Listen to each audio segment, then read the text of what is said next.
button right here and see what takes place. Am I working? Man, I just hit the keyboard and suddenly started to panic. Hi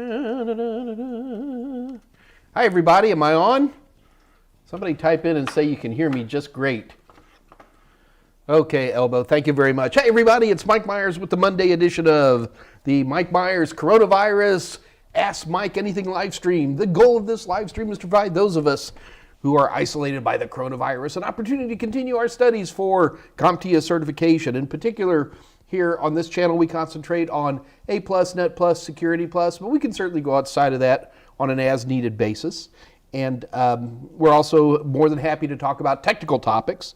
But the goal here is that we work together to help you guys continue getting certified and getting jobs, because that's really what this is all about. I hope no one is totally offended by my capitalism, but the goal here is to get work. And certifications will never get you a job, but a certification will get your resume at the top of a stack. And that's really what it's designed to do and always has been. So with that attitude in mind, just go ahead and ask any questions you want. Just type them right here into the live chat. If you're the shy type and you'd prefer to send me a question, feel free to do that. This is my contact information. I am Michael M. at TotalSem.com. If you're a gamer, look me up on Steam as Senor Pepe. And just general, anything you want to know about Mike Meyers, just do a Google search on DesWeds, and my extremely boring life will show up for you. All right. I am the GOAT. Is GOAT a good thing, Guillermo? Tell me that's a good thing. Say it's good. Tell me. Say it's a good thing. Buenos Aires. All right. So anyway, what do we got going here today? Today is we're going to be doing subnetting. We're going to just spend a good chunk of today doing subnetting. If you don't have paper and pen in front of you, go get some now.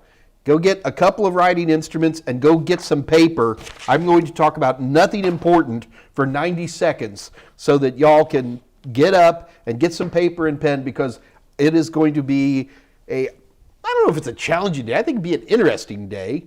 That we're going to take what we've learned from previous editions of the Mike Meyers Ask Mike Anything live stream, and we're going to put it into practice today.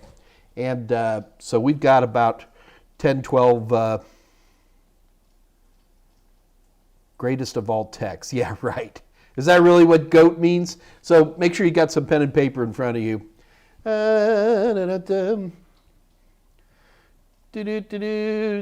Christopher Villasenor. I just realized all the IT crowd Easter eggs. Really? Yeah, well, that's what they're there for. This gen is the internet. All right, so anyway, let me scroll up to the top and see if I've missed any questions. Oh, guys, by the way, first of all, I'm not here by myself. I've got Scott Jernigan, Dave Rush, and a cast of regulars who are hopefully sober-minded enough to help me out. So anytime you ask a question, you're always going to get people to type it in. So for you new folks, don't be shy. This is not a place for shyness. This is a chance for you to, get out there. Just keep in mind that we'll dish it out as much as we take. Elaine Batzer. Hey, Elaine, how you doing, Killer G? Miss ya. Guys, if you don't remember, Elaine Batzer runs an amazing program up in Massachusetts, and lots of certification goes on at her school. We almost had her down here before the virus messed everything up. Elaine, still hoping you're going to show up one of these days, bib. All right, what do we got here? All Deaf Jeff. That looks like a new name. Hello, All Deaf Jeff. Elaine Batzer talking to the boys. There's my buddy Andre. Things move very fast around here. Oh, do they? Do they? Nutty Archery. This is at 157. Is it possible to pass the CCIE with no IT experience? No. The CCIE is an incredibly challenging certification. It is a practical, hands-on certification. I could not pass the CCIE I mean, I could probably take a dent out of it, but I wouldn't be able to pass the CCIE, and I would consider my Cisco knowledge to be pretty extensive. Please don't think in those ways. Nutty Archery, I got here. Nutty Archery, you're literally the kind of person I do this for. Nutty Archery, watch the screen. This is for you. All right, hang on. Nutty Archery, send me an email. I want to know why you're saying this. It always fascinates me. You got some buddy who's making, $175,000 a year or something like that. Nutty Archery, please send me an email.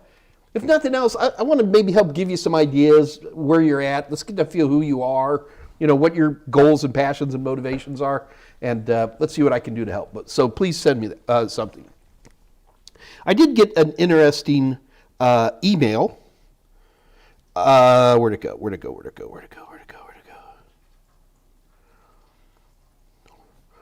Boy, I found some typos on my Network Plus.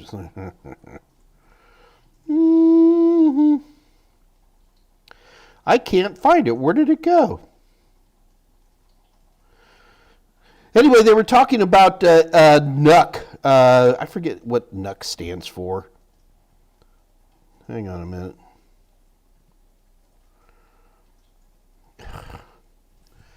So it's a small form factor Intel CPU. They've been around for a while now. Let's see if I can pull up a picture of one for you guys. Here we go. Let's see if I can get this over here so you guys can see it. There we go. Beautiful. All right. So these are Intel Next Unit of Computing. That's the name. And it's a small form factor. They've been around for a while. They've gone through a lot of generations. And I'm not necessarily against these at all, especially if you can find the right price for these guys. I mean, if you take a look here, this is a NUC 7. This is a Pentium 4 core. Okay, that's pretty old. In fact, the fact that that's even still for sale surprises me. But some of these, if you take a look at them, you can get some pretty amazing prices. In particular, many of these, now not the ones that say bare bone, but many of these other ones come with Windows built in already. And given that Windows retail is, Windows Pro these days is $130, a lot of times, just having that Windows license alone, and to get a system that's got, 8 to 16 gigabytes of RAM, it's going to have a, i7, i5 processor in there. There'll be a little bit of storage. But to get these systems for sub $400, and folks, there are gazillions of these NUC systems out there, okay? So it's not like there's just one kind. Saying NUC is like saying Chevy, because there's so many different ones. But if you're the shopping type and you're looking to get a Windows platform, because that's why you'd be doing this. Otherwise, get a Raspberry Pi if you just want to play with an operating system on the cheap. If you're willing to take the time, look at the processor, look at the amount of RAM, look at the amount of storage, verify that it's got Windows on it or not, because a lot of these NUC systems come bare bone. But if you look at all these pieces together, you can find some outrageous deals. Now, is this going to be a big gamer system? They have them. There are NUC systems that are like big-time gamer, but I'm assuming that's not what you're looking for, right? We're looking for something in the few $100s range that helps you study or play with systems or whatever you might want to do. So I'm not anti-NUC, but I will tell you that looking at them, it is very easy to get ripped off if you don't pay attention to exactly what you're getting to make sure you're not being ripped off. Equally, if you know what you're looking for and you take your time and you go through, whatever online source. I'm looking at Newegg, Computer Discount Warehouse, Newegg, CDW, blah, blah, blah. You can get some amazing deals. The secret is being patient and being a shopper. All right. What are we doing? Man, it's already 2:10. Okay.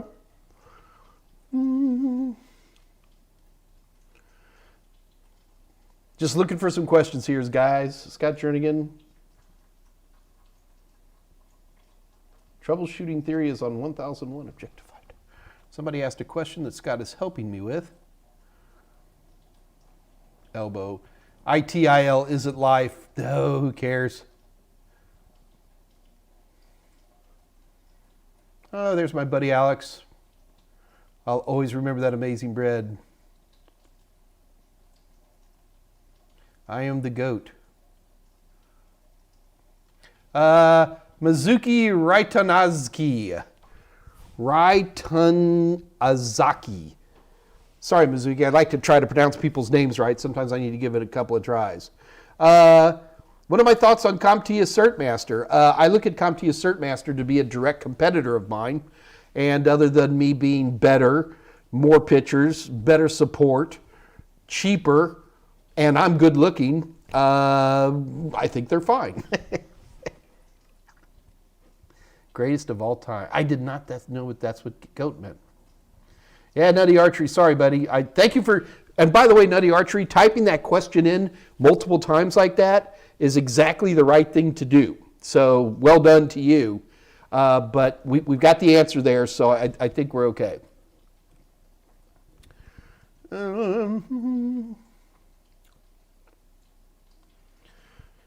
Dave Rush has a NUC, an i3 NUC that he uses for his home theater PC. And you got me using a Raspberry Pi 4, Dave? Come on.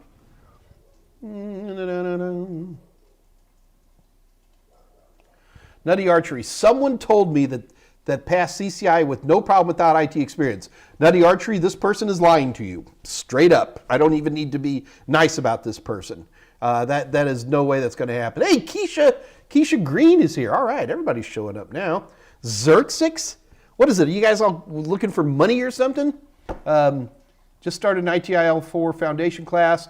Any basic tips on ITIL?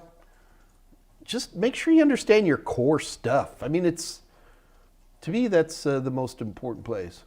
Alex, no place for shyness, and I better go. Alex, you're a good listener. Haldane Green, greetings from South Africa. I love South African wine. I'll drink some Pinotage when I get some up here in the States. I think you guys keep all the good wine down in South Africa. Don't bring up any of the, no, Steen. I'm trying to think of some of the crazy South African wines I've been enjoying in the past.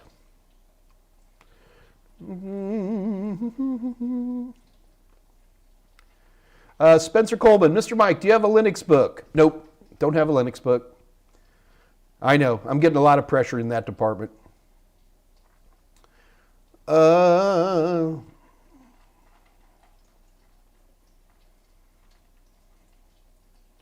Patricia, hey, Patricia Grace is here. Patricia, you're always driving when this class starts. I wonder if we're not.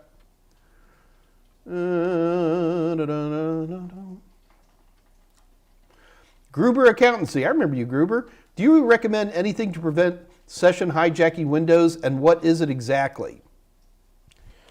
Windows by itself, out of the box, assuming you're using all the proper defenses that are built into Windows, firewall, Windows Defender, anti-malware, is a very, very difficult operating system to attack with that type of attack directly. I mean, the number one thing you're going to use to prevent session hijacking, obviously, is using HTTPS. So we really shouldn't be talking about Windows here, right? I mean, we're probably talking about your browser. All of today's modern browsers require HTTPS. In fact, you can turn it off on most modern browsers. So by default, it's always requires HTTPS. That is going to be the single most biggest thing you can do. Anybody who has enough sophistication to do a session hijacking on a browser on HTTPS, you've got other problems. That's a pretty sophisticated process of intercepting a certificate. Then you have to issue your own certificate as the attacker. It's craziness. But I am curious, Gruber, is there a particular thing that's happening that's got some concern, maybe if you develop that a little bit and give me some ideas. Oh, by the way, guys, a couple other things I do want to mention. Number one, we are offering 20% off of ebooks today. My buddy Scott Jernigan will put this on the screen. So 20% off of our A+, Network Plus, and Security Passport ebooks. All you have to do is go to www.total7.com, scoop yourself up some ebooks, and then when you're getting ready to hand me your credit card, type in Groundhog 2021. It's Groundhog, well, tomorrow's Groundhog Day in the U.S. Stupid American holidays, what can I say? And yeah, and you get 20% off ebooks, so that's a good deal. We're also going to be definitely doing some competitions today. There's going to be some giveaways, so be ready for that.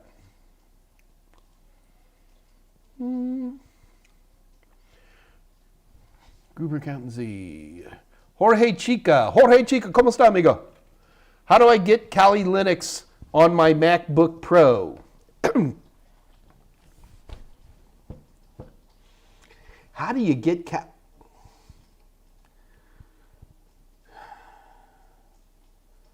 I mean, you could put it in a virtual machine, I guess, would probably be the best way to do it.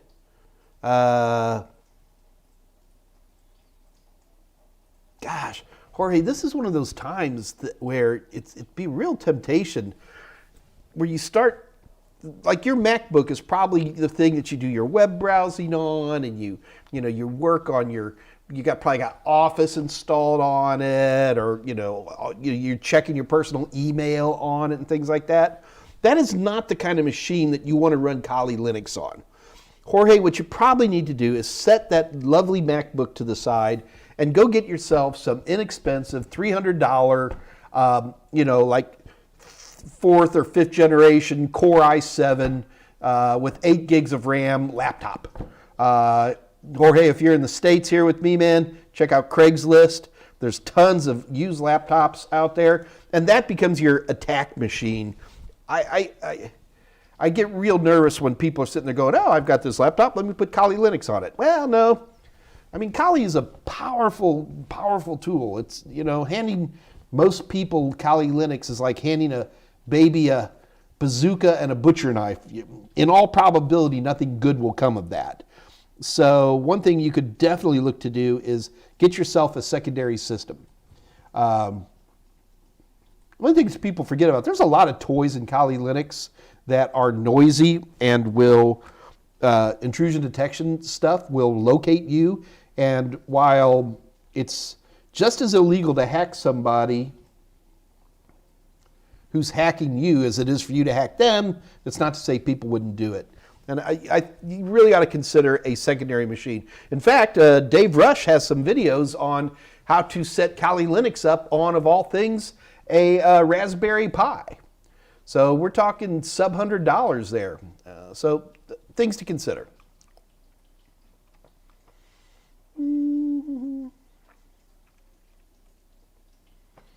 Guillermo Moreno, Mike, is the troubleshooting theory on the 1001 or 1002? It's on the 1001. I asked because on your book it's 1002, but videos it's on 1001. Guillermo, there is stuff, CompTIA does not guarantee things are one way or the other. Well, at least until the 1001, 1002 came along. And so for literally decades, I've been overlapping stuff on purpose, Guillermo, because I can't trust CompTIA to absolutely put something on one objective versus the other. I will tell you that CompTIA did a pretty nice job of separating objectives for the 1001, 1002, as opposed to the 901, 902 from a few years back. Or don't even talk about the ones before then. So I am going to be shifting gears slowly in terms of teaching A+ as two separate things. The problem I run into is folks like my editors, my publisher, McGraw-Hill. My top selling book is called the All-in-One Certification Exam Guide. And it's been out now for 20 years, and I've sold bazillions of these books. And McGraw-Hill doesn't like changing things. McGraw-Hill really doesn't like me changing anything. Because I was like, because we used to do a split book, where it was the 801, 802, 901, 902, and I wanted to do an all-in-one.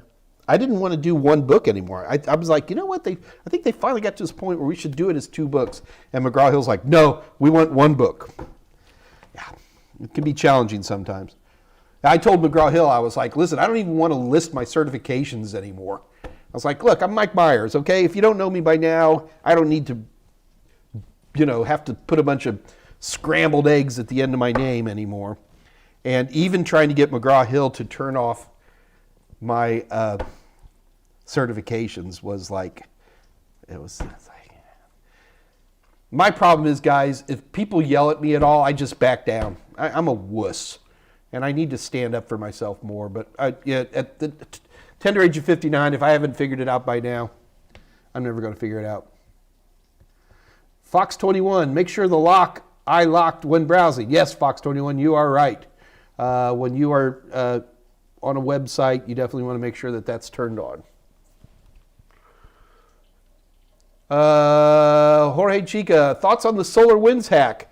A little bit surprising. SolarWinds has been a pretty strong, well-defended group of folks. They are important out there, and their network monitoring tools, I've used them myself. I've never actually paid for it, to be honest. I just use the free versions and play with them. To be caught the way they did surprised me, and they got it fixed. These things happen all the time. So just to give you that, it happens. Okay, 2:15. Scott Jernigan. Scott Jernigan wanted to know where I was. Reality. The link is broken, leading to the limited time offer. I don't know what you're talking about. What link? What limited time offer? Reality, give me some details, man. Usually when people say things like the link, I start to panic. We'll see if... it looks like Scott Jernigan's already helping you at 2:17 there, Reality. Fox21, do you do programming as well? Personally, I can write hello world in like 40 languages. I've never developed a website completely in like JavaScript or anything like that. I've used tools, content development stuff like WordPress and Drupal. But in terms of actual coding, not really. I'm not a coder. That's not to say that I am uncomfortable going into most languages if I need to. I am not fearful of PowerShell. I am not fearful of Python. I am not fearful of Java, especially for JavaScript, especially for smaller issues. But no, I'm not a coder at all.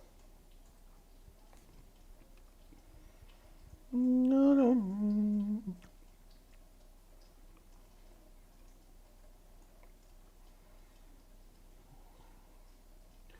Looking for questions. Here they go. God, so frustrating.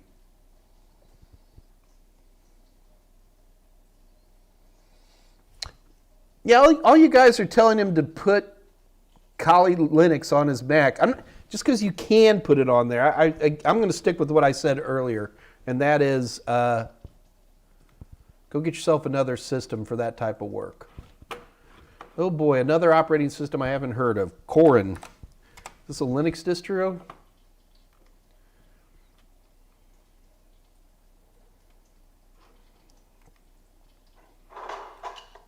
I will have to watch that. I'm not familiar with Corin, so we'll be okay.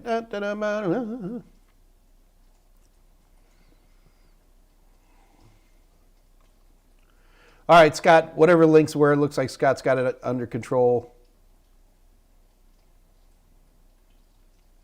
Guillermo Moreno, the exam cram book has 1001 and 1002. It would be nice if you do the same. Well, we'll see what we can pull off there, Guillermo, 221. The SolarWinds hack. Where is that? They pulled up SolarWinds.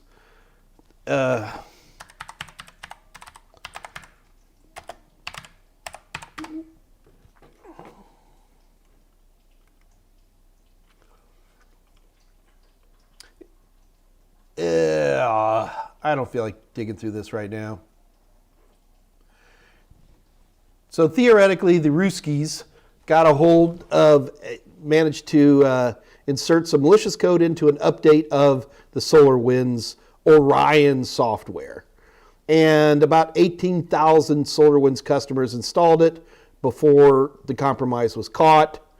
And I mean, it's all been patched up, and I don't know if there's any ongoing ramifications for anybody who has either backed out the update or put in a new patch, which I'm sure is out. I don't have it. Sorry, guys. I can't give you a full answer on that.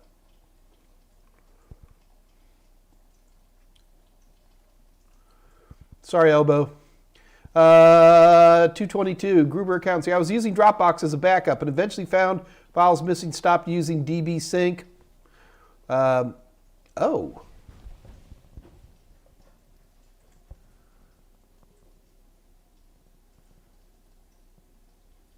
So this is why you're talking to Gruber Accountancy, 2:22 p.m. You were seeing something happening on Dropbox. So again, this isn't a Windows issue. This is a Dropbox issue. And without a bunch of details, Gruber Accountancy, my first guess is going to be somebody had access to your Dropbox information. And so I'm not sure if it was a session hijack or if somebody just got a hold of some information. Endless Mindset, best tool for checking a Windows PC for a backdoor. Best one for me is a functioning backdoor, like someone's using it. Honestly, I'm going to use Netstat, and I'm going to be I'll fire up Netstat here like this. It's not a piece of software, man. It's brain power. All right, so let's see if I can get this to light up. Okay, outstanding. All right, so for me, I'm going to be doing Netstat -A -N. Let's let that scroll through. All right, so you head up to the top on Netstat. I want to keep this zoomed in so you guys can read it. We'll start up here. All right, so look right up here. Do you see this? Like I've got something listening on port 80, okay? What is that? I don't know what that is. I should do some research and figure it out. So for backdoors that are open, I don't even know what a backdoor means anymore. Windows has so many, telemetries anymore. If I run Netstat, and then I'll probably run Netstat. I'll run TCP View, which comes from Mark Rasanovich. Check out TCP View. It's a great tool. Although, to be honest with you, the Windows 10 Resource Monitor does a pretty good job too. If I see something running on my system, like I got port 80 open. Do I have a web server open on my machine? Maybe, don't know. But I'm going to go in there and I'm going to inspect all of my listening ports. Here, let's take another look at this. There's actually some pretty serious question marks in here. I haven't looked at this system for a while. Look at here's port 3389, which definitely means I've got some, somebody's list. I've got remote desktop lit up on here. 5040, 5350, all of these numbers, these really light up red flags to me. Most of these real high numbers like this are almost always going to be just Windows telemetry values, but it doesn't have to be. And I would definitely be looking. And don't forget, you also have listening on, see, a lot of these I know. I should have 139 running. That makes me happy. But yeah, don't forget to look on IPv6 listening ports as well. There's no magic. There is no one piece of software that will sit there and say, you have backdoors, you don't have backdoors. Most backdoors or rootkits or whatever they might be called anymore are going to manifest as malware. Using the default Windows malware, I seem to be using the default Windows anti-malware. I seem to be doing a fine job of watching stuff like that. But if you're running Windows twice a year, you're crawling through all of your listening ports, you're crawling through all of your startup files, you're crawling through your services, and you're just like, why are all these things running? And you sit there and you take time. And folks, there are lots of websites out there designed to help you do this research. It's not like, so I'm going to type in, what's listening on port 5357. I'm going to do this right now. So I'm going to do a quick search on Windows port, what was it again? 5357. Windows port 5357 listening. So here's good old speed guide 5357. Microsoft Network Discovery should be filtered by, I knew that. I should have known that. That's embarrassing. Yes, port 5357 is a good one. We want that to be running. Okay, so that marks off one. Then you go to the next one. Mike, didn't look like you had like 30 listening ports? Yeah, I'm due. There is no one piece of software that I would trust for something like that.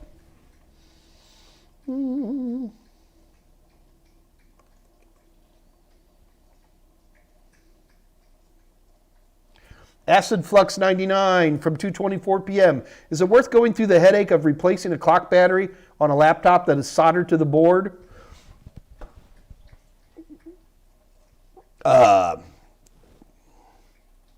Is it worth it? From a money standpoint, to bring back a functioning system? What is this, a $2,800 laptop that you bought 6 months ago? Yeah, it's worth it. Is this a 6-year-old laptop that's barely hanging on otherwise? It's probably not worth it. Is this a 6-year-old laptop that's barely hanging on but has all of your grandmother's wedding pictures on it? Yeah, then it's worth it. It's not really the system. You have to tell me, how old is the system?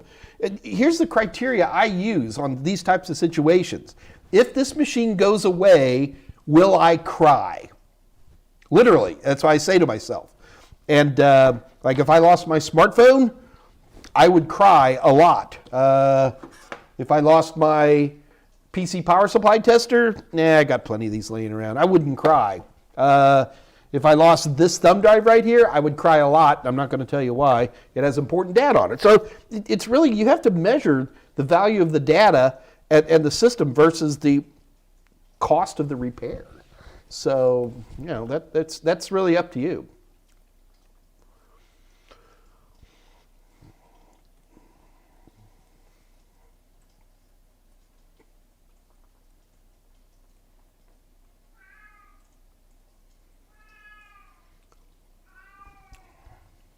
Just looking for a question, guys.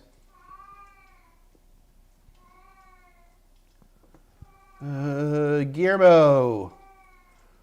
I'm trying to install WSUS server. What's WSUS? Guys, I'm terrible at acronyms. Come on, man. What is WSUS? Windows Server Update Services.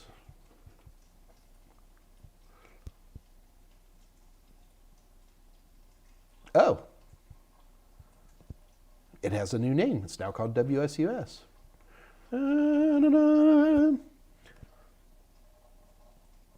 Guillermo, I wouldn't know what would installing WSUS on a virtual machine versus bare metal. I wouldn't notice what the difference is. Guillermo, send me an email. Here, Guillermo, this is for you, brother.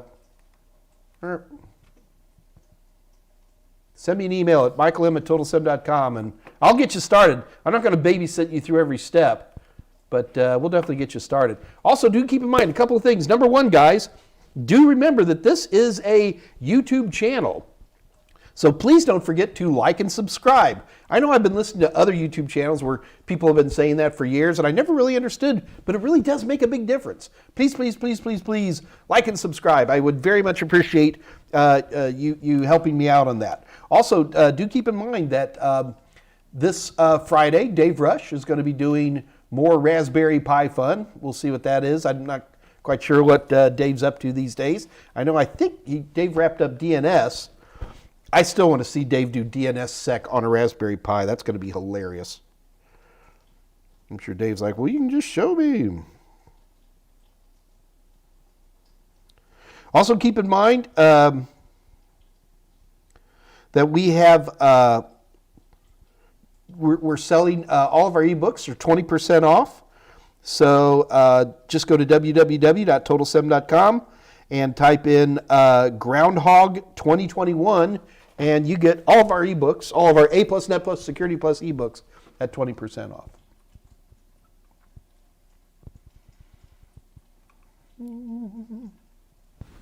How are we doing on time? It's 2:36. We are, honest to Pete, guys, we are definitely doing, subnetting today. I've got quite the little bit of practice all set up for you guys. All right, I think looks like we've got, oh, here's one, Andrew Parrish, 2:32 p.m. Hey, Mike, I wanted to let you know I took the 1001 and Sarah passed it. Well done to you, Andrew Parrish. I thought you were insane for telling us to schedule our exams and then study, but it really helped. Good, Andrew. All right, now I'm going to pass that 1002 and go get a job.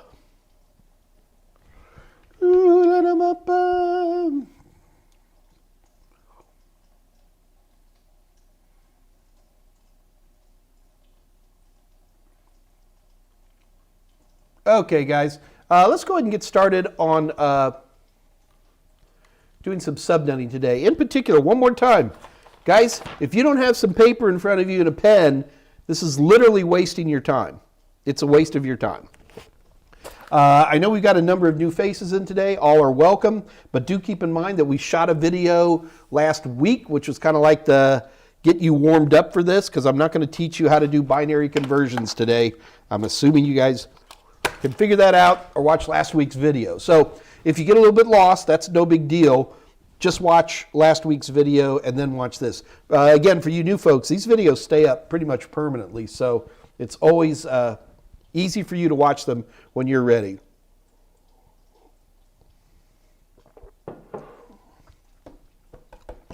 Okay, let's go ahead and get started. So what I want to do before we get, let's do a little practice before we jump into anything. You guys ready? You got your pen and paper ready? Here we go. I've got some questions for you, and I don't have the answers. I wrote the questions, but I don't have the answers. So we'll figure this out together. We can do this. So let's have a little practice. Everybody ready? Here we go.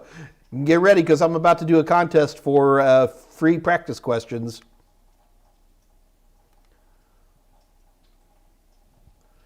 All right, first practice question. Please write out the WAC subnet mask, the WAC 26 subnet mask in binary. I need you to write it out. And if you're feeling very, hey Valeri, thanks for just dropping in. I say you just dropped in. John Batman, some new names in here, glad to see it. Iskander, you've been here before, I haven't seen you for a while. Okay, so come on somebody, I want to see the WAC 26 subnet mask in binary. Zach is wrong. Bum, bum, bum, bum, bum. 1, 2, 3, 4, 5, 6. All right. I see Andres, and I will say Andre is right. Ooh, look at Elaine Batzer. Oh, Elaine, my ringer. Mark Wheeler, there we go. Now, for the record, guys, please take a look in the chat window. Do you all see some people are using dots? Are there really dots? There really aren't any dots. The only reason dots are there is to help these things called human beings. If you looked at my phone number here in the United States, we have an area code, the first 3 letters of the area code, and that's written in parentheses. I assure you that if you were to look at my phone, you will see nothing on this dialer that has anything to do with the parentheses, okay? The reason parentheses are in there, the area code, this is the US nomenclature, just to help to make the thing more organized. It's the same thing with subnet mask dots in IP addresses. There are no dots. There's no dots. Do you understand? We put dots in there to help these things called human beings be able to work with computers. All right, guys, good job. Let's do it again. Somali, you just wrote out the last. Okay, now guys, Somali, I'm going to pick on you because everybody does what you just did. Everybody, 2:40 p.m. according to mine, please look at Somali's answer to write out the WAC26 subnet and binary. Somali, I'm just picking on you because you do something that many of us do. What you're doing, Somali, is that you're making assumptions. The assumption you've made is that the first 3 octets are going to be all ones, and because we're used to WAC, we're used to talking about Class C or WAC24 subnets, it's very common for us to skip those first 3 octets. And as a matter of fact, if Somali and I were talking about our network where we work together, we would use his nomenclature, not mine. However, sorry, I always have to read things. Okay, so we've done good. Nutty Archery. Mike Myers, would you suggest getting a degree in IT? There's no such thing as a degree in IT. There's computer science degrees. There's security degrees. In general, Nutty Archery, if people can get a 4-year university degree, they should always go for that. It is an easier path. Jesse Barrera, do you do any instructional videos on the Cisco Ccna? Sadly, we do not. We do not. And it's not for lack of y'all yelling at me to do it. Okay, let's do some more practice. You guys ready? Here we go. Next little bit of practice I want you guys to do. I want you to write out the subnet mask 255.255.192.0 in binary. I want to see this written out in binary, please.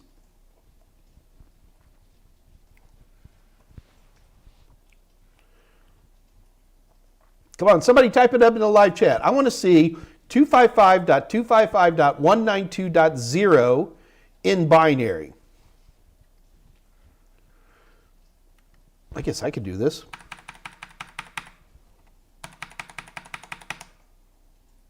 .192.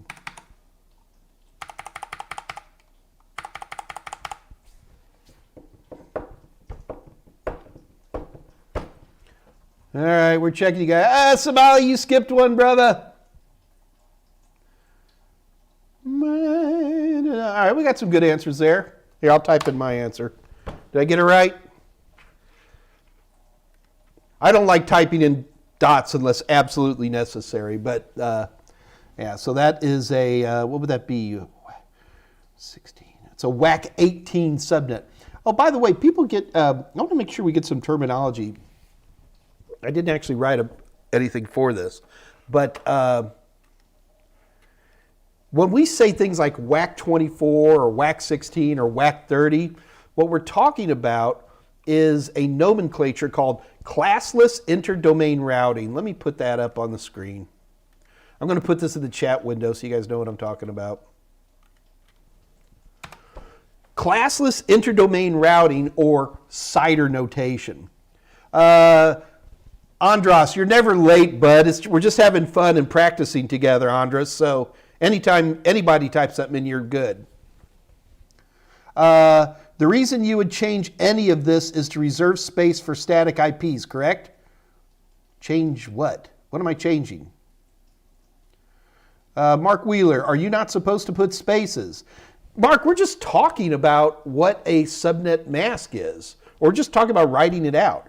A subnet mask consists of a string of ones followed by a string of zeros. If you want to put dots in it, fine. If you want to put spaces in it, fine.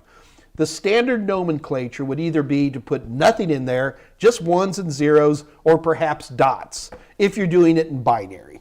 But honestly, everybody knows what we're talking about here, so it's really not that big of a deal. What's important is that we keep trying. Somali, you figured out your mistake. Good man.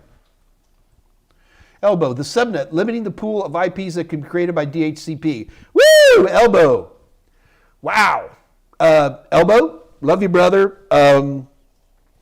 Your question's so far off the mark that I'm not sure how to bring you back in easily. So, Elbow, what I'm going to do is let's hang on to that because, trust me, Elbow, if you ask that question, there are 6 other people who are wondering the same thing, who don't have the bravery that you do to ask the question. So thank you for asking that question. I am going to, Elbow, I'm going to say this. The reason we have subnet masks on our in the TCP/IP world is the subnet mask is what allows an individual host to determine if a packet going out is a local packet that's just to be ARPed out to the local area network, or if it's a long distance packet, which in that case it's going to be sent out through your gateway router. That is the function of a subnet mask, is to let individual hosts know, is this for my local area network, my own network ID, or do I need to send it to a router? I hope that that's a beginning. You can do all kinds of stuff with subnetting and never touch DHCP. If you have a completely static network, if DHCP disappeared tomorrow, we can still and need our subnet mask. In fact, back in the old days, back in the very old days, I remember before DHCP came out, and that's how we did it. Hey, back in my day! Okay, so we're around 2:46. Okay, Elbow. I hope, don't be afraid. Man, dude, it was a good question. All right, let's practice some more. Well, there we go.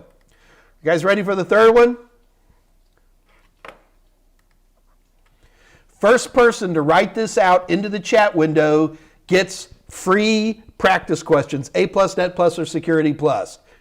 Guys ready? Here we go. Write out 204.54.201.255 in binary. First person who puts it up on the screen.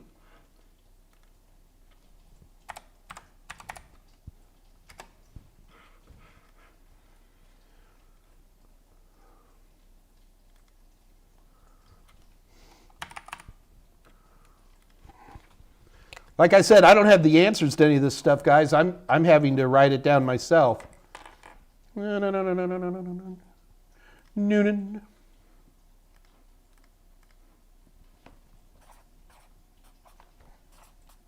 Yeah, I'm scrambling to write the answer myself here, guys, so join me in the scramble. Remember, the first person to answer this one,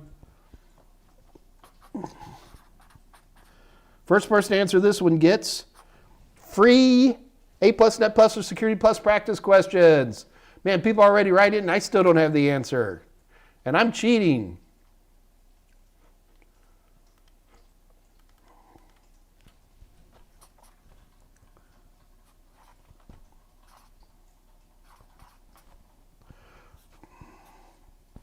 Okay, I've got an answer.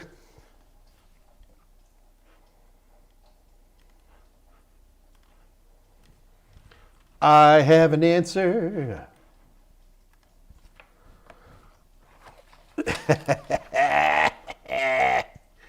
Keeping you kids on your toes today. Now, guys, do remember that this is not a fair contest.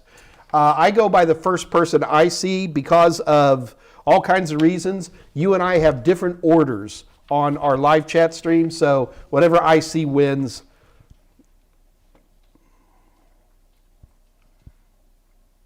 And I stay on live chat. I don't look at top chat. Acid Flux 99, thanks for answering my question, Mike. Have a great, oh, he's out of here, okay. No. All right, I got to see if somebody's got this answer.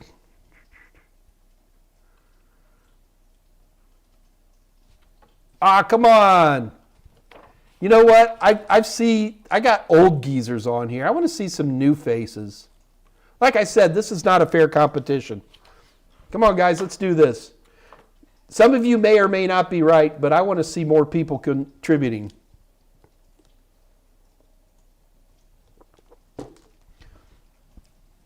Valeri, look at the last octet. It's 225, not 255.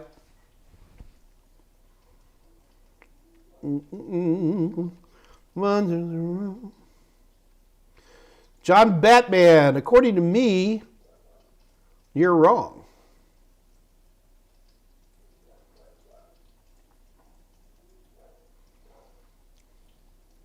Now I'm starting to get paranoid other than a couple of ringers, nobody's got the right answer.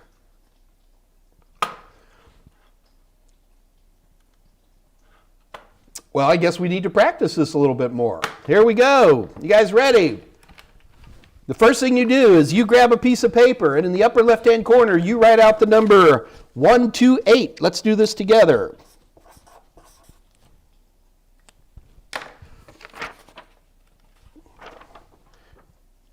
If you don't do this, you won't get it right. If you don't write this down on a piece of paper, like I'm telling you, you're going to fail. What's even more dangerous is some of you guys have some amount of skill on this, and you're like, oh, I don't need to do this. Wrong. I've asked for 5 minutes for somebody to get the answer. Nobody's got it right yet. Andre may have got it right. All right, so we wrote to 128. What's half of 128? 64. Half of 64 is 32. Half of 32 is 16. Half of 16 is 8. Half of 8 is 4. Half of 4 is 2. And then 1. This is how you start. And you can even use Notepad when you're taking the test, and the Notepad will allow you to type this kind of stuff in it as well. All right? Maybe not quite as beautiful, but it'll work. So the first value is 202. Here we go. 202 minus 128 is, me and my maths, it's 4. 19 is 74. See that? It's 74. But there is, I'm going to put a 1 underneath the 128 to show that there is a 128 there. That's the first value, is a 1. All right. 74 is bigger than 64, so the next value is 0. Just keep that. No, wait, I did that wrong. Never mind. 74 minus 64 is 10. And there is 1, so we'll keep a 1 in there. So now it's 1, 1. Take the 10. 32 is bigger than 10, so that's a 0. Take the 10 to 16. 16 is bigger than 10, that's a 0. Take the 10 to the 8. 10 minus 8 is 2, but there's a 1 value. 2 is bigger than 4 is 0. 2 is 1, 0. Okay, so this is 202 is going to be 1, here, I got to write this prettier. I'm trying to go fast, and the faster I go, the uglier it gets. So, guys, if you're not joining me with this by writing 128 in the upper left-hand corner, I mean, this is what I still do with subnetting even today in the real world, guys. So 202, let me just double check that. 110, 0, okay, beautiful. So the answer for the first octet is 11001010. Everything in subnetting, guys, is done in binary. We use this god-awful shorthand called dotted decimal notation with with 3 dots. So if you want to do any kind of subnetting, the number 1 rule is you take all of your stuff, your subnet mask, your network IDs, whatever you have, and you convert them to binary. You do all the work in binary, and then the last thing you do, after you've actually got all the work done, is that you convert it back to dotted decimal so you can type it into a system. You've got to be comfortable with this. And it's easy if you can remember the number 128 and remember how to put it in the upper left-hand corner. Let me show you another secret. So the other thing I'll do is, I guess that's minimum size. Come on. So I just use the calculator that comes with Windows, and I set it to, so it's usually standard like this, and I set it to programmer mode. And right now you see the little blue dash, that means it's on decimal, so I can type in a value, 202. And you can see it's already converted it to binary. Do you see that? So 202 converted into hexadecimal, decimal, octal, which nobody really uses, and binary. It's right there. So 11001010. In the real world, I use calculators. However, for the A+, and Net Plus exam, and lots of other certifications, knowing how to write the number 128 in the upper left-hand corner will allow you to not only convert dotted decimal to binary, but it'll also allow you to convert binary to dotted decimal. We did all that on Wednesday, so I don't feel like repeating it. All right, let's do a little more here. Cool. Somebody write. Oh, shoot. Wait, we have a winner on that. Hold on. I forgot we had a winner. Let me get this.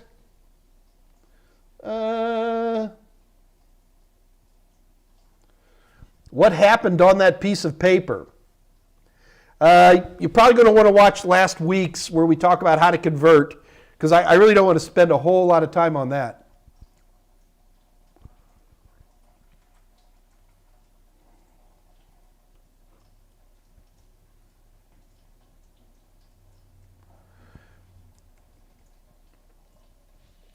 Yeah, the gentleman who's written in what looks like kanji, is that kanji?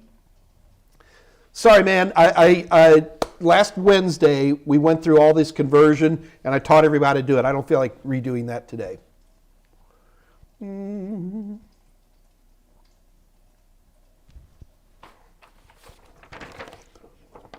Yeah, the right answer is 11001010. But we're moving on. So now I want to see you guys answer this.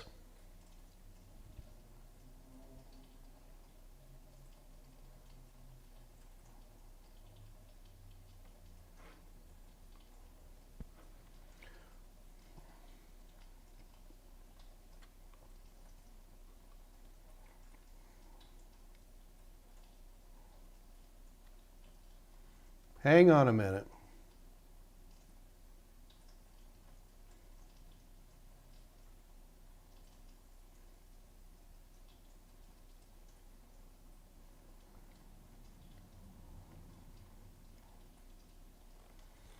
Okay, I'm going to give you guys a minute to try to figure that one out. So we do have a winner, by the way, for the first one, and that is my buddy Andre. Andre, congratulations to you. You've won either A+, Net Plus, or Security Plus. I know you're probably now going to say throw it back into the stack. Andre, you were the only person who answered right on that last one. So I guess I'm going to put that prize back in the bank. We'll see if somebody wants to... I get nervous when people don't respond on these things. Either one of two things is happening. Either I'm boring everybody to death and you guys aren't interested in doing this, which is a possibility. Secondarily, you guys don't understand what's going on. So yeah, Zach, Zach, you did answer right, but Andre answered first. So, yeah, Andres, I'm not so sure. Guys, I'm a little concerned. Maybe we don't have the right audience for this. I'm going to go ahead and finish up. But I do get nervous. The reason we're talking about subnetting, guys, is because y'all straight up asked for it. And at this point in the game, we're just practicing some basics. So I'll go ahead and finish these for you then. So what I'm going to do is pull up my calculator. Let's get this up so you guys can see it. So I'm going to do 110, 1011. So I'm going to write in the upper left-hand corner on a piece of paper, I'm going to write 128, then 64. I just keep cutting it in half after that. 16, 8, 4, 2, 1. And then what I'm going to do is I'm going to write that number in binary underneath it. Here, I'm actually going to show you guys what I'm doing. Just hang on one second.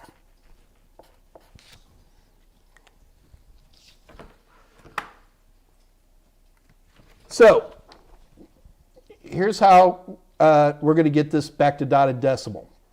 So you can see I've written all this out. So all I got to do now is add up the values that have a 1 underneath them. So 128 and 64, that's 192.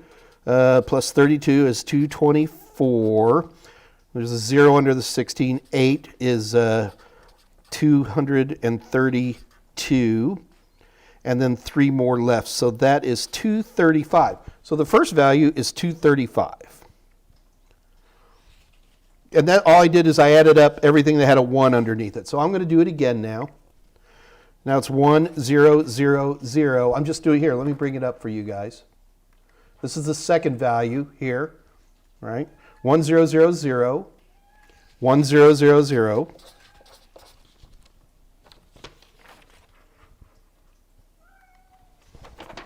So you can see I've written, this is the second row here, guys, here, not this row. So this one's easy. It's just 128, because there's a 1 there, and 8. So 128 and 8 is 136. So it's 235.136 dot. Now I'm going to go ahead and do the third value. Let me bring that up for you guys. This piece of paper is getting a little messy for normal people, but I can read it. So that the third value is 00101111. So that one's fairly easy. I can do that in my head. That is 15 plus 32. That's 47.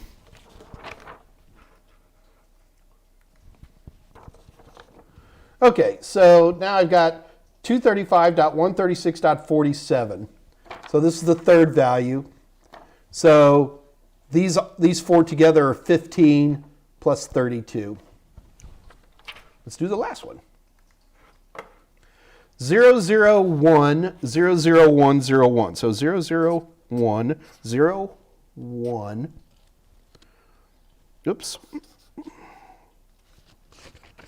I got to write these carefully. 001000101. Okay, so there's a 1 underneath the 32. There's a 1 underneath the 4, and there's a 1 underneath the 1. So that's going to be 32 plus 4 plus 1. That is going to be 30. That is going to be 37.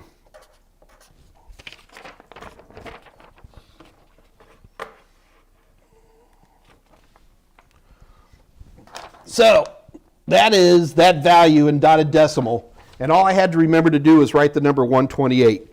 You will get questions like this on the A+ and the Net+.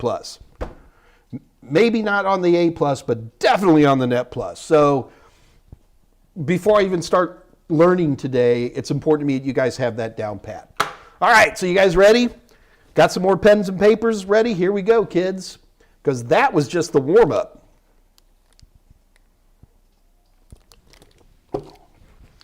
Here we go. How to subnet.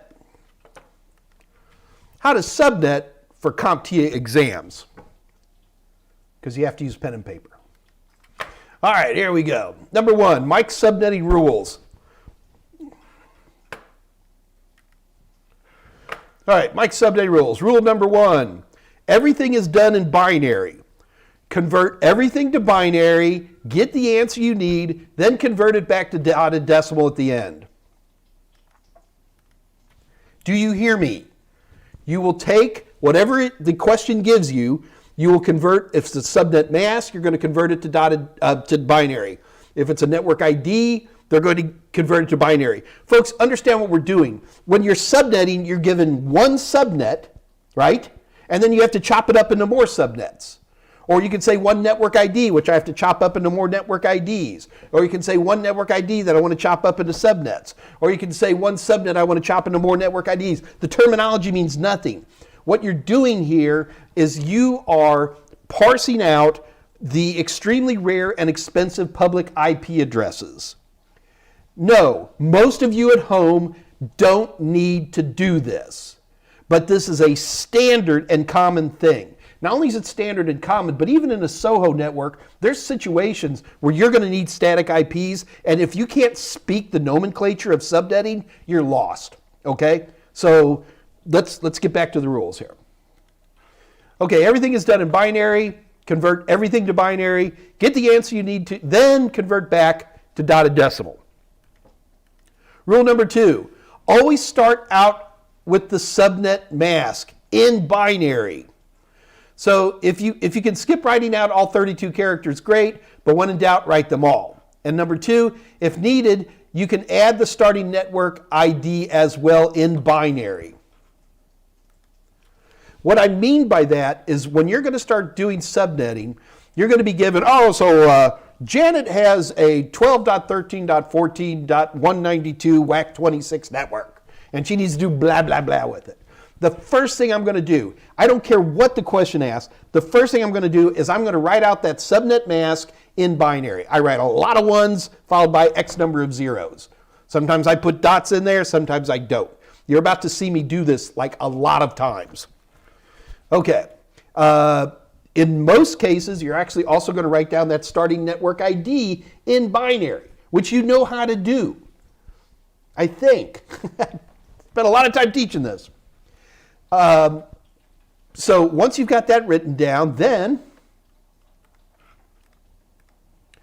you then start by moving the subnet mask to the right till you get the answer. In other words, I'm going to draw a big red line where the subnet mask stops, and then I'm just going to start moving this line over to the right. Am I getting that in the right way? And until I get whatever answer I'm going to do, because that's what subnetting is. You're just expanding the subnet mask from the original size into something longer, and you make more subnets out of it. That's it. All right. In many cases, the starting or ending network ID is unimportant, as the question just wants to know number of hosts and number of networks. You're going to see a lot of questions out there that are like, Tom has this network ID, and he wants to chop it up into at least 3 subnets of 40 computers each. Anytime you see a question that just says, how many subnets or how many hosts, you don't even need the network ID to answer the question. If the question just says, how many subnets, how many hosts, or anything like that, the only thing you need to do is write out the subnet mask in binary, and you got the answer after you go through my process. So the only time you're going to write out the network ID is when you get questions that'll say, what is the lowest address? What is the highest address? What is the address range of one of the subnetworks that you've just created? When it's asking for actual IP addresses, yeah. Then you're going to go ahead and write out the network ID in binary as well. Look, when in doubt, just do both. It's not going to hurt anything. All right, so let's dive in. There's only 3 kind of questions you're going to get on these exams. Given a starting network ID, how many hosts or how many subnets can you make if you break it down X amount? So an example question would be, you have a 1234 WAC24 network ID, and you need to sub this into... Sorry, my computer just lagged on me. I want to make sure we're still in there. Okay. So I have a 1234 WAC24 network ID, and I need to subnet this into 4 network IDs. How many hosts per subnet? That's a classic type of question you're going to see on A+ and Network+. The next type of question you're going to see, given a network ID, what are the IP addresses for that network ID? So example, I've got a network ID of 121.2.3.4.64 WAC27. What IP addresses are those? And the third one's really kind of a combination of the first 2. Given a starting network ID, and for a certain number of hosts and subnets, what are the IP addresses? So this really combines the first 2 questions. It's going to go, all right, how many hosts, how many subnets, and then what are the actual addresses? The nice part is that third question is extremely rare. It just takes a long time to write it out. It's not hard, it just takes a while. CompTIA knows that, and especially on the A+, the questions are, in my opinion, almost embarrassingly simple.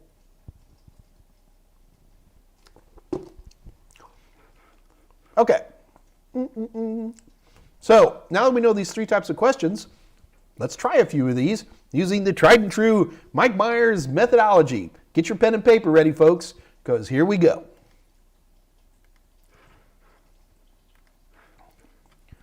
So I want to start off with a how many hosts question. So let's do an easy one. I want you guys to look at this quick. Oh, there's Vista Chris. Hey, Vista Chris. All right, you guys ready? Here we go.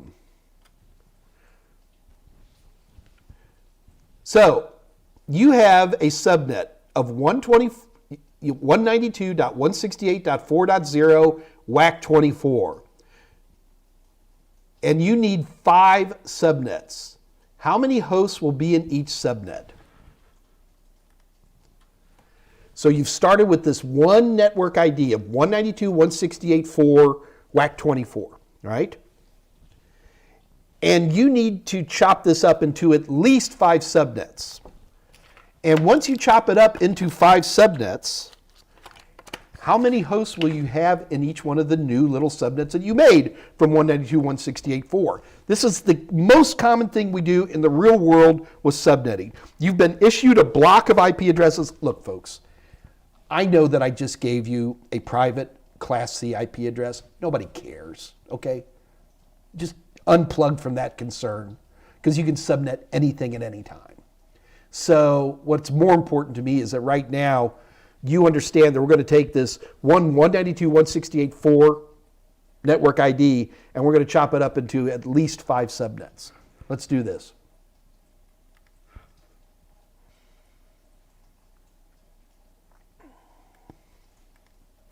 So number 1 step, I'm going to chop up and I'm going to write out the subnet mask in binary. If you're not able or willing to write down the subnet mask in binary on a piece of paper right now, my instruction will be wasted for you. And you probably ought to consider another instructor. That's how important this is. Write out the subnet mask in binary now, please. So now what I'm going to do is right underneath that, I'm going to put the network ID. That's 192.168.4.0. Okay? Now, the next step is I'm going to draw some lines. I draw a lot, guys, this is how Mike Meyers does it, okay? This isn't some industry standard. This is how I do it. I've been doing it for 25 years and it works, okay? So I like to draw these lines because they make things more organized for me. All right, so here we go. So I draw a line underneath the subnet mask and the network ID, which are both in binary. The next thing I'm going to do is I'm going to draw a vertical line right where the subnet mask ends. So do you see the last one in my subnet mask? That's where I draw this line down. Okay? So here we go.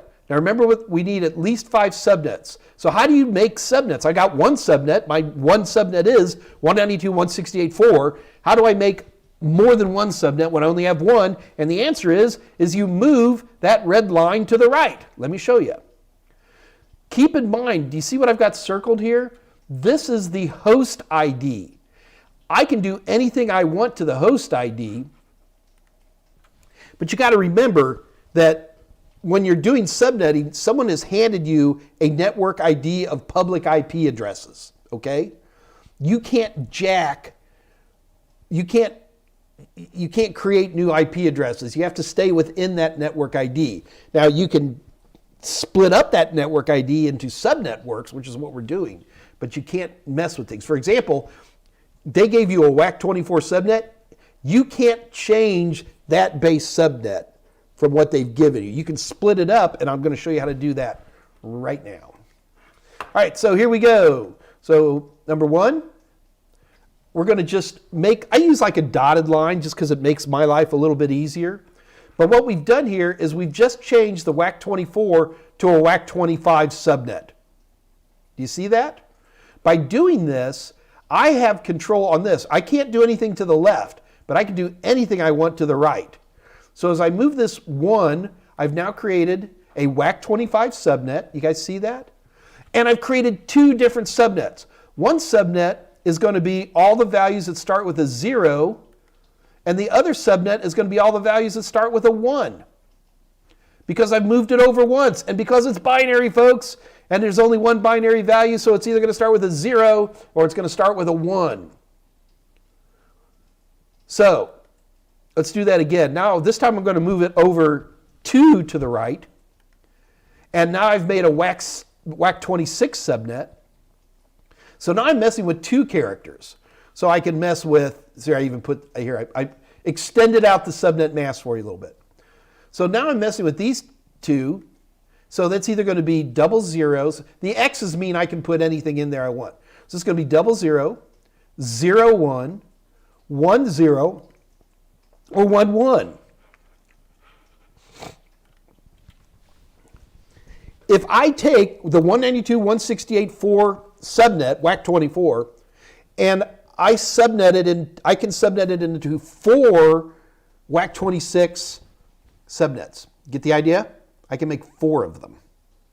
So what I've done is take one subnet, 192.168.4.0, and I've now broken it into 4 different ones. Let's keep going. The only downside with WAC 26 is I said I need 5 subnets and I only have 4 here. So let's move that cursor over one more time. You guys ready? There it goes. So we're going to move the cursor over a third time. Now this is going to make a WAC 27 subnet. Now what are all the different combinations in here? Each different combination is a different new network ID. I can have all zeros, 001, 010, 011, 100, 101, 1, 2, 3, 4, 5, 6, 7, 8. So if I move it over 3 times to a WAC 27, I've taken the WAC 24 network ID and I've now made it into 8 subnets. Now let's read that question one more time. The question says I need 5 subnets, but now I have either 8 or 4. And that is one of the pain in the rear ends of subnetting, folks. And you will get questions like this. Well, Mike, I wanted 5 subnets. You don't get 5 subnets. You either get 4 or you get 8. Or if you move it over one more time, guess what you're going to get? 16. That's right. So you're going to run into questions that are going to ask things like, well, you need 5 subnets. And they're always going to ask weird numbers like that, folks. Always. And the answer is you just got to go to the next one up. So we have to do a WAC 27. Well, Mike, I only need 5 subnets, and now I have 8. What's going to happen to the 3 of them? They're lost. Or maybe you'll open up another branch office one day, or maybe you can have one using VLANs or something and set 2 up in a DMZ or something like that. Now, be prepared for questions that do exactly like I just did to you right here. Okay, so we know we can move this over 3 times. But look at what it asks. It doesn't ask what are the numbers of the new subnets. It doesn't ask anything other than how many hosts in each new subnet. And that's where these 5 numbers come into play. So WAC 27 gives us 8 subnets. So how many hosts can we get with 5 binary values? All right, well, we can do the math. So we've got these 5 X's represent, so we can do everything from all zeros, 001, 010, 0011. I'm going to skip a bunch because this is going to take a while. And let's get towards the end. There. So now I've done them all and I've skipped a bunch. But how many are in there? Well, the answer is 32. Well, Mike, how do you know it's 32? Well, I counted them. I went from 5 zeros to 5 ones, and I did each one of them, and I came up with 32. 4 times 8. Yes, there's easier ways than just counting them, but this will get us started.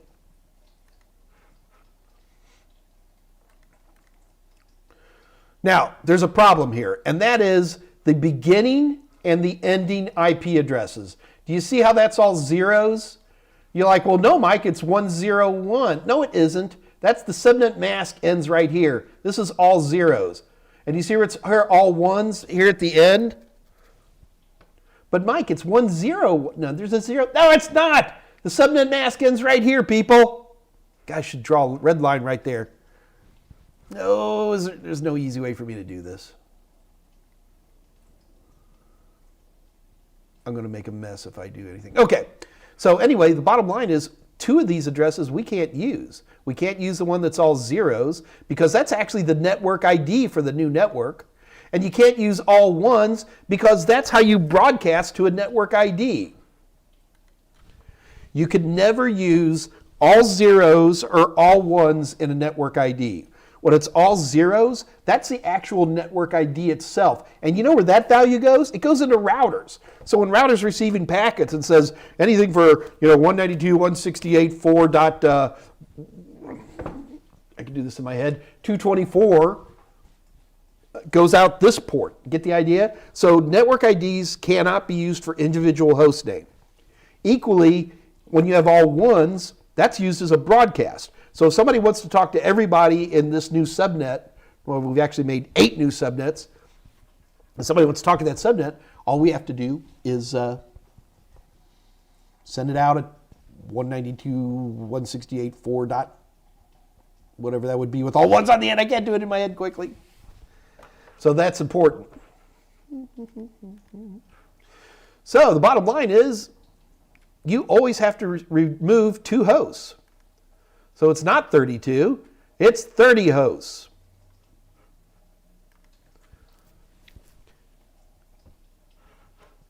So when counting hosts or subnets, you don't even need the network ID. So let's do this again, except this time, let's skip the network ID completely.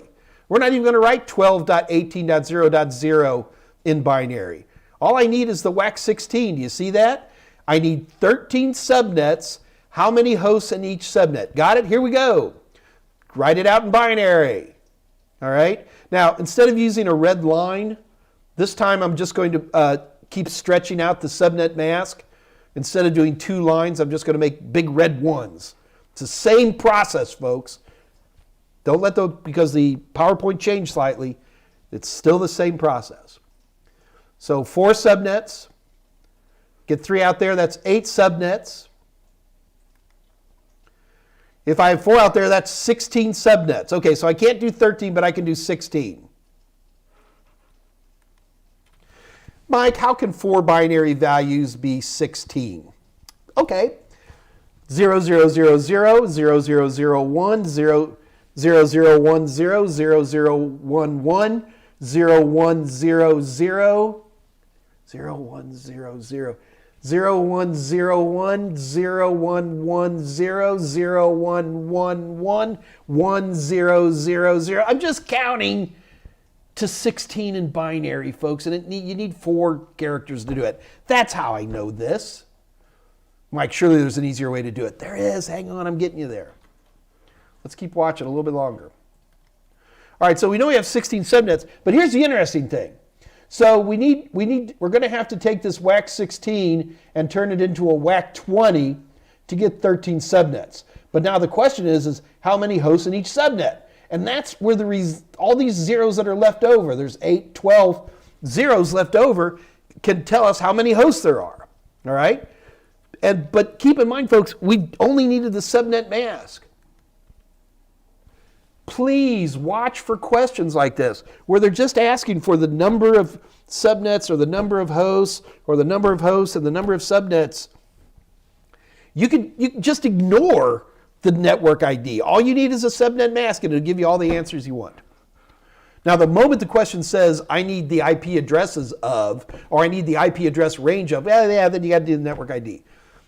Most people are going to run into questions like the one I just described.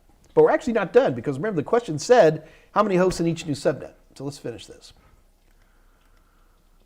Okay, I'm just repeating the question. And here was our answer. There are 16 subnets by moving the subnet mask 4. So now if you take a look, we've got 12 binary characters for hosts. I'm not writing out every possible combination of 12 binary characters, because that's going to take me a long time. But we don't have to, because we can use math.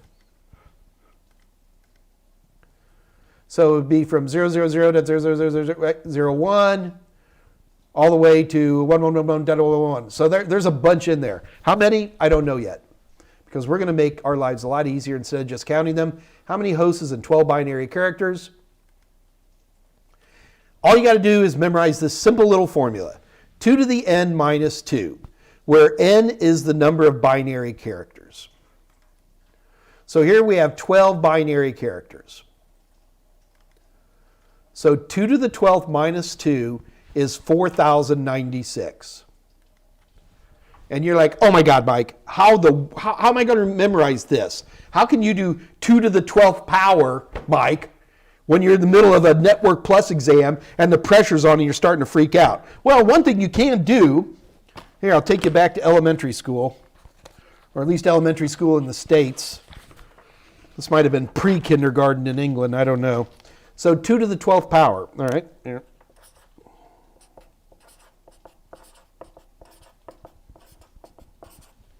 1, 2, 3, 4, 5, 6. I'm running out of room. 1, 2, 4, 6. All right. So that is 2 to the 12th power. All right.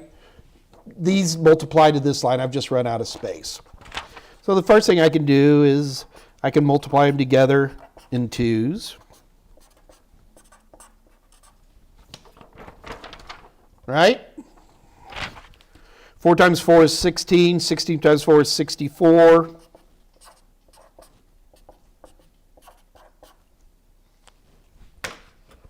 Hope this works. Calculator. Yep. And 64 times 64 is 4,096. So yeah, it's really not that hard, folks. If you wanted to do it manually, you don't have to, because I'm going to show you a little way to get around that. But you could if you wanted to. All right, so the answer is 4094, because remember we had to take off 2 because you can't have all zeros or all ones. All right, what makes your life easier is that you can actually make a little chart like this. So here's my n value, and here's 2 to the n. And I don't even make this third column, folks. I just subtract 2 from whatever I've done, and then I get the right answer.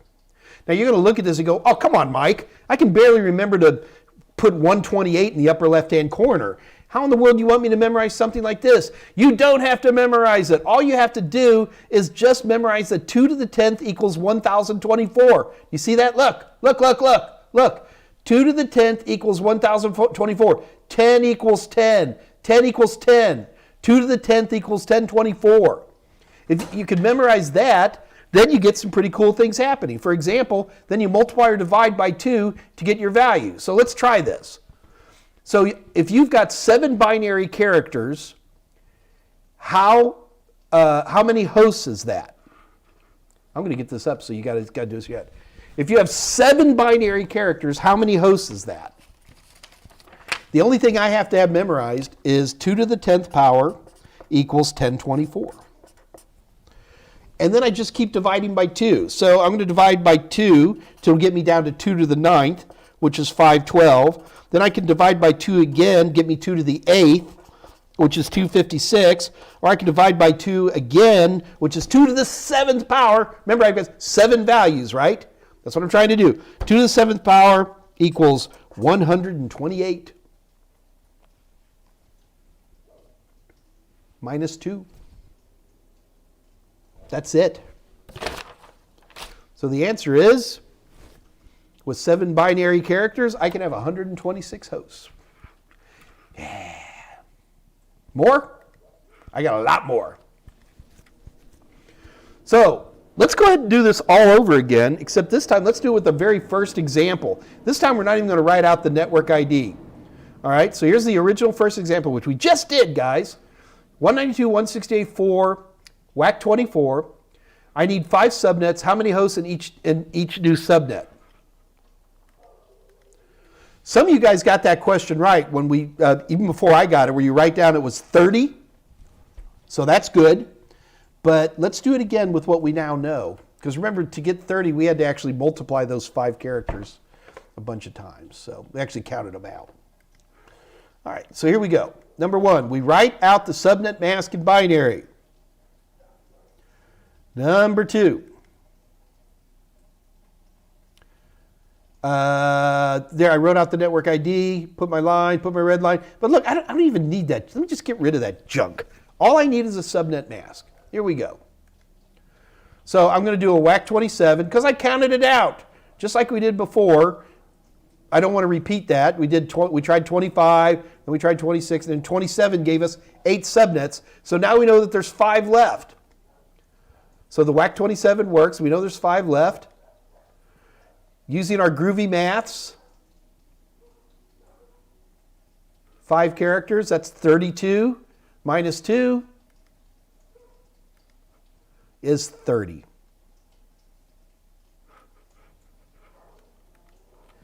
If you play with subnetting at all, you're going to get pretty comfortable at adding together a lot of binary values very, very quickly. That 128, 64, 32, 16, 8, 4, 2, 1, that's 8 characters. And that will burn in your brain. And once it burns in your brain like that, that's when you'll pass all these questions.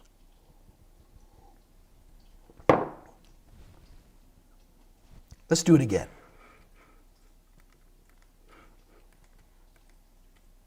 So now I want to spin it around. We're going to do the exact same type of question, except this time, instead of asking how many hosts do I need, I'm going to ask how many subnets do I need. All right, so I've got a 192.168.4.0 network ID, WAC24. I have 6 locations I need to deal with, and I need at least 20 hosts per subnet. Can this work? This is the exact same question we just did, folks. All right? The only thing is that they ask the question a little bit differently. Don't let these silly things throw you. You're going to subnet, and anytime you subnet, you're going to make certain new number of subnets, and each new subnet's going to have a lot less hosts than the original subnet did. That makes sense. If you take a subnet, you take a network ID, cut it in 2, they're each going to have about half, right? If you cut it into 4 pieces, it's going to have roughly about 4, okay? Remember the -2, so it's not exactly half or 1/4 or whatever it might be. So don't let this throw you. We're going to do the same things we've done before. Number 1, all I need to do is write down the subnet mask. I don't even need to write down 192.168.4.0 in binary. It has no bearing on the answer. All right? So let's do this. There we go. So we write out the subnet mask. Starting to get the idea this kind of works every time? Here we go. All right? So the subnet mask, that's a WAC24 subnet mask. I draw a red line where the 1s stop and the 0s start. This is just a convenience for me. I like that. All right? So we start at the subnet mask and move right.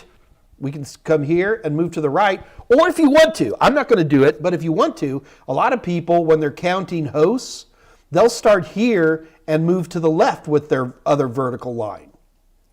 Either way works fine. I'm not going to tell you which one to do. I usually do everything from the far left and move to the right. Okay. So here we go. I move it over once. That's going to give me, a WAC25 gives me 2 subnets with 126 hosts. I got to move it over more than once because I need at least 9 networks. Got it? So I move it over twice. That gives me a WAC26. That's going to give me 4 subnets with 62 hosts. I need more subnets. So I move it over 3 times. Now I have a WAC27. That gives me 8 subnets with 30 hosts, but I need more subnets. Remember, it said I need 9.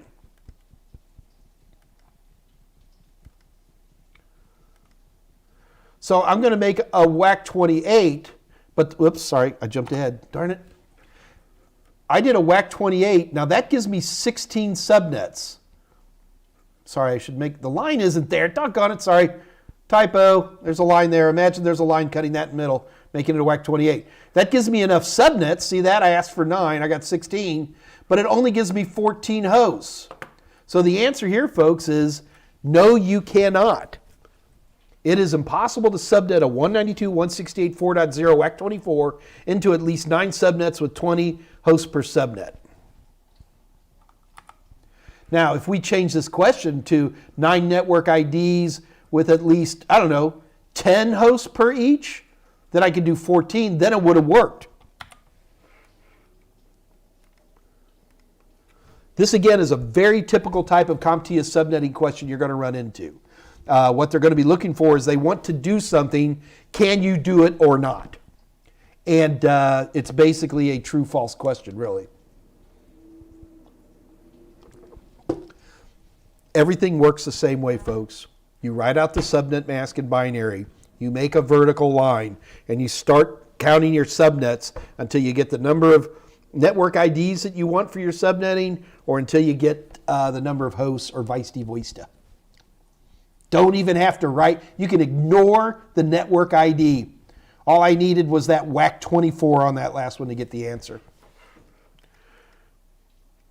Okay, so now I want to switch it around. in that case, those are actually pretty simple questions.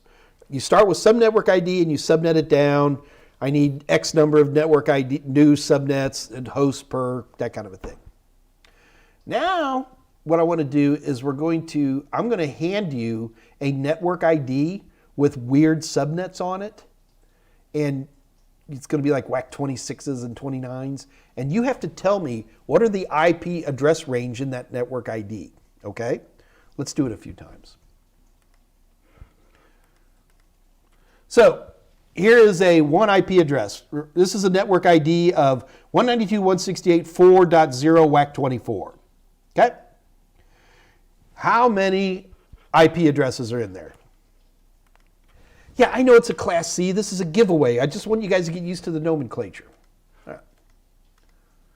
So we write out the subnet mask. Now this time we are going to have to write out the network ID because we're asking for IP addresses, not just a number of hosts. Okay, so here we go. So I'm asking for addresses, not just number of hosts or subnets, so you got to write down the network ID. Okay. So I draw my little line. That doesn't change anything. I'd like to put a little line underneath it. And this is the part I can change. Again, no difference here. So what we're going to do is we can use any number to the right of this red line, right? So I'm going to stretch this down a little bit. So the first IP address is going to be 00000. Oh, there's a typo in there, guys. Oh, I'm moving past it. These should be the same network ID. I've made a mistake. This part's wrong. This part's right. This part's wrong right here. Ignore that. The only thing we care about is to the right anyway. So I'm going to skip a bunch here. 1, and 1. All right. Can't use all zeros, can't use all ones. So it goes from 0000001 to 1111110. That's 2 to the 8th power. 2 to the 8th power is 256 minus 2 is 254. But again, they're not asking that question. They want to know what the address range is. This is the lowest address, 00001, and this is the highest address, 192.168.4.254. So the range for this particular guy is going to go from 192.168.4.1 to 192.168.4.254. 192.168.4.0 is a network ID, and that's used by routers. 192.168.4.255 is broadcast. So you can use 254 addresses. Now for a lot of us, that was like, durr, we got this stuff memorized. Yeah, what's important to me is that you understand the procedure was something you're comfortable with, because now we're going to make it a little more complicated. Let's do it again. And get my ugly countenance off of there. All right. So now we're going to start off with the network ID of 130.155.0.0 WAC 16. Okay? So what is the range of IP addresses? We write out the subnet mask. That's a WAC 16 subnet mask. We write out the network ID. That's a 130. That's a 155.0.0. We draw a little red line where the subnet mask 1s stop and the subnet mask 0s start. Remember, this is the part we can mess with. Just for fun, how many hosts can I have on this network? I'll give you a clue. There's 16 values. So it's 2 to the 16th power minus 2. But that's not the question we're asking. We're asking what are the addresses. So I'm going to have to stretch this down. So it's going to go from all zeros. I'm skipping a lot in here. To all ones. Take out all zeros, take out all ones. So the first address is going to be 130.155.0.1. And the last number is going to be 130.155.255.254. Okay, how many of you guys right now are saying, well, Mike, you just said you can't have all zeros or 255 in a network address. You absolutely can have zeros and not really 255s, but all ones in a network address. They just can't be at the end. They just can't be at the end. It's fine. Look at it one more time. So you have defined the entire network range of 130.155.0.1 all to 130.155.255.254. How many addresses is that? I'm pulling up a calculator. Got to get out of programmer mode. Let's go to scientific mode. And that's going to be 2 times, oops, 2, is there an x to the y out here? Yeah, 2x to the y, 16 equals 65,536 minus 2, 65,534 addresses. Can you see how much trouble you would get in with these types of questions if you didn't take the time to read the question itself? It could be a real challenge. We're at 341. All right, yeah, we got some players. Chair Force, hurry, someone answer quick. Come on, Chair Force, this is fun. 3:39 p.m.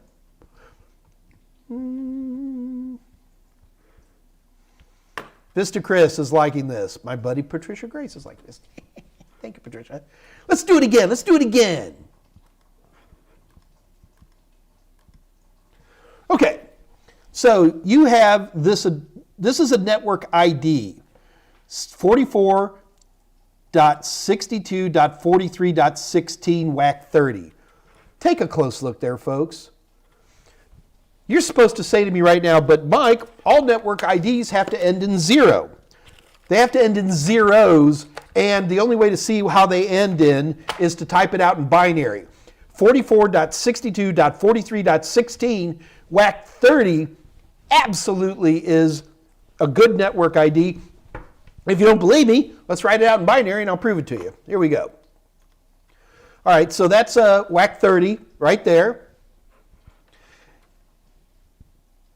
Oh, Alan, I know we got 2 addresses. I need to know what the addresses are. I need to know what the actual addresses are. So here we go. So that's the subnet mask. That's a WAC 30. Everybody's cool with that? All right, now here is the network ID. Look at the network ID. Do you see the end right there? Do you see that? Do you see those 4 zeros? Wherever the subnet mask ends, it's zeros after that. Do you see that? This is a perfectly acceptable network ID. The problem is that right now, when you try to look at this in stupid people, I mean dotted decimal notation, you see 16 and you can't see the 0, which is beautifully there. Just convert it to binary so you can see the thing. Okay. All right, here we go. Now, what are the IP addresses? Nothing changes here, folks. Watch. I drew my red line. You don't have to make a red line. You can use what other color pen or pencil or lipstick or whatever you got. It's all good. So we can mess with these last 2 values. So it can be 00, 01, 10, or 11. These are the 4 values that we can have with this network ID. We can't have all zeros and we can't have all ones, so those get marked out. So we only have 2 IP addresses, and if we convert these back into dotted decimal, these are the values we get. So what you've just done is taken a WAC 30 subnet, and you didn't do any subnetting, you just figured out what your IP addresses are. So based on this value alone, I was able to figure out, and these will be the numbers I actually type in. Do you understand? I'm paying money for public IP addresses, folks. I'm going to go set these up statically, and I'm going to set up my server, whatever it might be. Now, here's a big question everybody runs into, and that is WAC 30 subnets are very popular with ISPs. Tell them why, Mike. In fact, let me rephrase that. WAC 30 subnets are probably the most common subnet out there today. Right now, in your house or in your office, The WAN side of your router has a public IP address. That public IP address is being dispersed to it through DHCP. There's a DHCP server somewhere in your ISP who passes out public IP addresses, just like your little home router passes out those 192.68s to your smartphones and your laptops and your Nest doorbell. But you don't want to do that.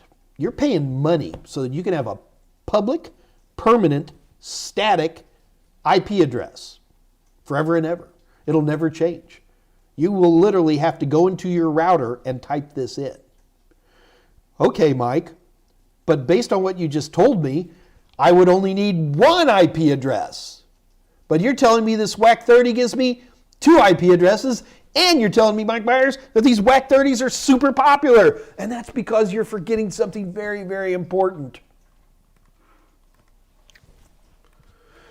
Here's a typical network. You think about a network. So I've got my devices here. This is my home network or an office network. So I got my devices here. I got my little router. That router's got a WAN connection on one side. It's got a LAN connection on the other. No big shakes there. But what's really happening is you have a upstream router in your ISP that you're connecting to. I know it's nice to draw it as a cloud, but we're actually in a more detailed level, so we can't use a cloud. So what's really happening is you have two networks. Folks, these rectangles, these rounded rectangles you're looking at right now, this is how I represent network IDs. If you watch any of my videos, you're going to see I do this all the time. I'm just showing you a group of computers, a local area network, that share the same network ID. Okay, so we'll go on to this. Now, if you can see here on the left, my internal network is going to be 192.168.4. And on my home router, it's got a DHCP server that's passing all that stuff out. No big deal there, okay? However, there's another network. Do you see it? It's the upstream network. Your wireless router, where'd that erase? Your router on the WAN side has an IP address, right? You just pay, you're probably paying $120 a month for this thing. The second address isn't used by you. So there's your first address that goes on the WAN side of your router. The second address goes on the upstream router, that's the downstream side of your router from your ISP. They have to configure this, and they do it very, very well. And then now all of a sudden, here I'm just making up some bogus address, like 1.2.3.180 WAC 30. So yeah, WAC 30 subnet masks are very common. And notice, we're not doing any subnetting. Do you understand? We're just trying to get a public IP address. So nobody's going to walk you through this. If you have enough snap to ask for a static public address, I guess maybe there'd be some help thing. That would be embarrassing to ask for a public static IP address and not even know how to configure it. Because you're going to go into your home router. You're going to go into your home router, you're going to go to the WAN side of the router, and you're going to be typing in, what was the original values we used? Here, I'm going to backpedal.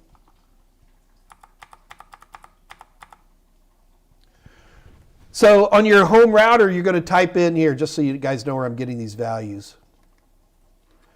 So you're going to pick, it doesn't matter which value you pick, your home router is going to be 44.62.43.17, and your subnet mask is going to be 255.255.255. What is that? 240, I think. I can't do WAC 30 quickly in my head. I'm sorry. And then you type the other one in, or you tell them, and that's where it goes.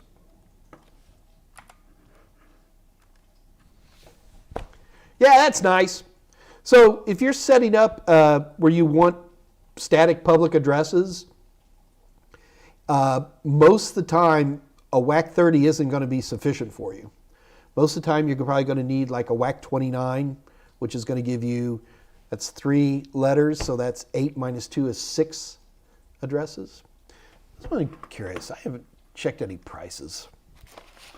I'm going to go over to Xfinity.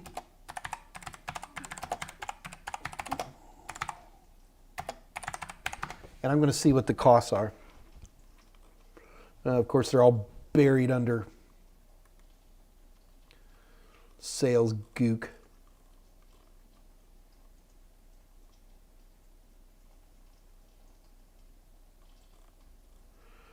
I can't easily and quickly find a price. Let me look a little bit longer here. Give me 1 sec, guys. Plans and pricing. Nope, not going to do it. 150, 250 bucks a month, depending on where you live, to get even a tiny little network ID of public IP addresses. Crazy, huh? Let me get my PowerPoint back up to where I wanted it to be. Okay. So now that we know how to get a range, you're going to run into questions where it's going to give you a network ID and it's going to ask you what is the lowest value or the highest value. So let's do one of those to make sure you guys understand what we're talking about. So you're handed 202.37.22.64, WAC 26. What's the lowest address? So guess what's the first thing we do? That's right. We write out the subnet mask. So we write out a WAC 26. I'm going to go ahead and write out the network ID as well. See, that's 64. You think, well, that's not a 0. But look at there. See, there's 6 zeros on the end. So let's go ahead and put our subnet mask marker thing in there where the 1s end and the 0s start. So we now know that we have these 6 values here. So the first value is going to be all zeros. Of course, we'll take that out in just a second. Then the next one is 001. Then we're going to skip a bunch. 111110, and then 111111. Obviously, we're going to take out all zeros and all ones. So this is the lowest value right here. Did I convert that? Surely I did. Yeah, there we go. So the lowest IP address for this network ID, just convert all this back into dotted decimal, and it's 202.37.22.65. Ta-da!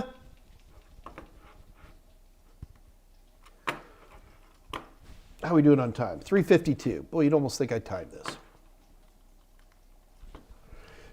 So the only thing we haven't done is probably the most complicated question you're going to run into, and that is, okay, you have this network ID. You need to break it down into X number of subnets. What is the range of IP addresses for each one of your new subnets? We've actually already done that. What we did here, guys, is we first did the calculations for subnetting, and then we also did, given a subnet, what are the actual IP addresses? So we will put those together. Please, Scott, help me remember. On Wednesday, we will finish subnetting, and I'm going to be honest with you, I'm probably not going to talk about it again. Not for a while. But on Wednesday, we're going to finish subnetting, and we're going to combine how to determine the IP address and how to determine the number of hosts and the number of network IDs. And that's really all there is to subnetting. If we get a chance, I will show you some subnetting in IPv6. IPv6 most certainly subnets, but it's much more automatic, and because IPv6 addresses are more granular. Remember, with an IPv4 address, you have 3 dots, right? And big reason that we do CIDR addresses, WAC 26s and all that, is because they didn't make enough dots. There's a good chance if they'd have made enough dots that this may not have ever happened. But with IPv6, you have 7 colons. 3 of those are kind of wasted because they're on your network side, but there's more in there, and we can play with this together. And we'll see. Let's see how things time out, guys. I'm going to tell you right now, if I don't receive a goodly number of questions from you via email, so I'm going to give you a minute to write down my email address. Those of you who don't have it, well, I'm going to just pout.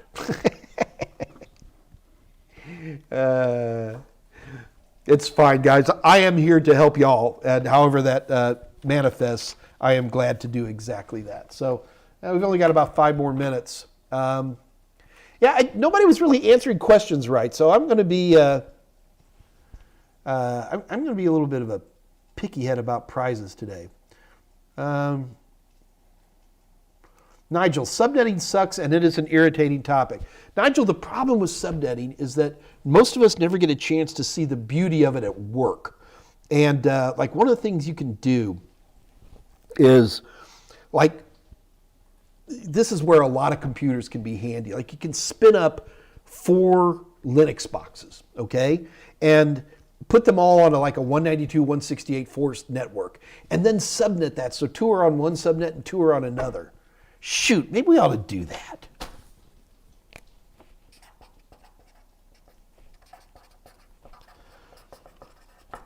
All right. So Wednesday, we're going to finish up subnetting.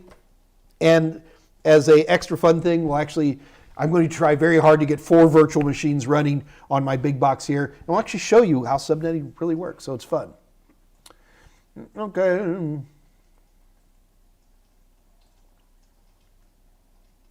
EMH, PowerShell. EMH, we've got some wonderful videos on PowerShell that we did about a month ago, 2 months ago. We have a number of episodes. EMH, please watch those. And and then come back with questions. I'm glad to talk more about PowerShell, but we've covered all the basics, and I'd prefer not to recover those. So EMH, please, just do a search for PowerShell in the Total Seminars channel, and we will definitely help you out there.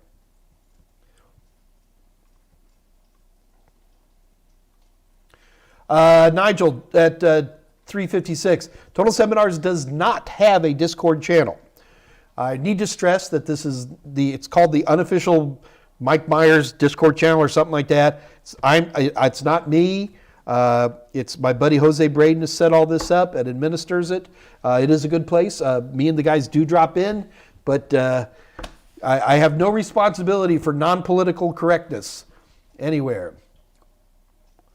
All right, we got just 3 minutes left. I'm scanning for questions. Scott Jernigan. Right now, got it. Okay. I am looking for, it looks like Scott Jernigan's been asked, Scott and Dave Rush have been doing a good job. Chair Force, what a great name.